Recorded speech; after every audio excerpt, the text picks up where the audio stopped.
Hi friends, welcome to Wisdom Wise channel.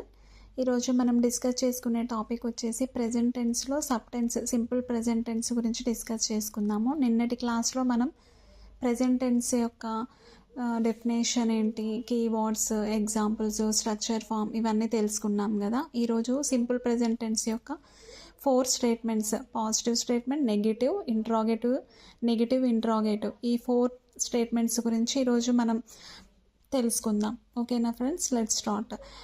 Positive simple present tense యొక్క positive statement ఏంటి, దాని యొక్క structure form subject plus V1 plus object.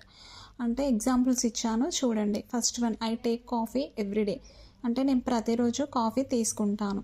Second one, I go to college regularly, అంటే నేను కాలేజ్కి క్రమంగా వెళ్తాను. Third one, he always reads novels, అంటే అతడు ఎల్లప్పుడూ నవలలు చదువుతాడు. Fourth one, she sing songs well, అంటే ఆమె పాటలు బాగా పాడుతుంది. ఓకే, పాజిటివ్ స్టేట్మెంట్స్కి స్ట్రక్చర్ ఫామ్ ఇలా ఉంటుంది. Okay, next negative statement. Negative statement యొక్క స్ట్రక్చర్ ఫామ్ ఏంటి, subject plus do or does plus not plus V1 plus object.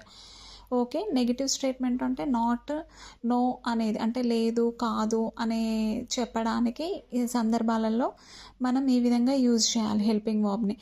ఇక్కడ మీకు ఐవియు దే అనే సబ్జెక్ట్స్కి డోంట్, డూ నాట్ అనే హెల్పింగ్ వర్బ్ని యూజ్ చేయాలి. అదే హీ, షీ, ఇట్ అనే సబ్జెక్ట్స్ వచ్చినప్పుడు డస్ నాట్ అనే హెల్పింగ్ వర్బ్ని యూజ్ చేయాలి. ఓకే, ఇక్కడ ఎగ్జాంపుల్స్ ఇచ్చాను చూడండి. First one, I don't comment others, అంటే నేను ఇతరులను విమర్శించను. Okay, second one, we don't take non veg, అంటే మేము నాన్ వెజ్ తీసుకోము. Third one, they don't help others, అంటే వారు ఇతరులకి సహాయం చేయరు. Fourth one, he doesn't play games, అతడు ఆటలు ఆడడు. ఓకేనా ఫ్రెండ్స్, ఇవి సబ్జెక్ట్స్ చూడండి. డూ నాట్ ఎప్పుడు యూజ్ చేస్తున్నాం, డస్ నాట్ అనేది ఎప్పుడు యూజ్ చేస్తున్నాం అనేది మీరు జాగ్రత్తగా చూడండి. Okay, third interrogative statement. దీని యొక్క స్ట్రక్చర్ ఫామ్ ఏంటి, do or does plus subject plus V1 plus object. Okay, ఇందులో ఐవియు దే అనే సబ్జెక్ట్స్ వచ్చినప్పుడు డూ యూజ్ చేయాలి. హీ, షీట్ అనే సబ్జెక్ట్స్ వచ్చినప్పుడు డస్ అనే హెల్పింగ్ వర్బ్ని యూజ్ చేయాలి. ఓకే, ఇంట్రాగేటివ్ మీన్స్ క్వశ్చనింగ్ అనమాట. క్వశ్చనింగ్ స్టేట్మెంట్ని మనం ఇంట్రాగేటివ్ స్టేట్మెంట్గా పిలుస్తాం. ఓకే, ఎగ్జాంపుల్స్ ఇచ్చాను చూడండి. First one, do you take coffee, మీరు కాఫీ తీసుకుంటారా.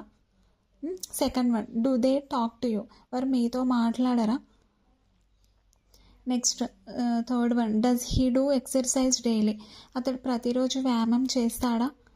Fourth one, does your friend sing songs, అంటే మీ ఫ్రెండ్ పాటలు పాడతాడా అనేది. అలా క్వశ్చనింగ్కి మనం ఇంట్రాగేటివ్ స్టేట్మెంట్లో ఈ వర్బ్స్ని యూజ్ చేయాలి. ఈ స్ట్రక్చర్ ఫామ్ని గుర్తుపెట్టుకోవాలి. Okay, next negative interrogative statement. దీని యొక్క స్ట్రక్చర్ ఫామ్ ఏంటి, do or does plus not plus subject plus V1 plus object.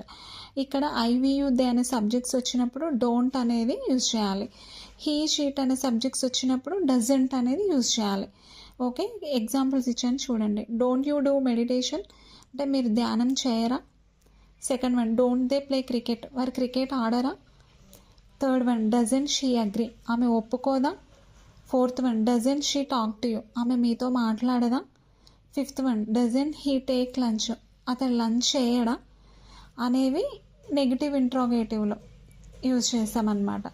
ఓకేనా ఫ్రెండ్స్, మీరు ఇలాగే ప్రతిరోజు మనం చేసేటువంటి పనులలో ప్రతి వర్బ్ని తీసుకొని ఒక్కొక్క వర్బ్కి ఇలా పాజిటివ్, నెగిటివ్, నెగిటివ్ ఇంట్రాగేటివ్ స్టేట్మెంట్స్ని ఫామ్ చేయండి. డైలీ ప్రాక్టీస్ చేయండి.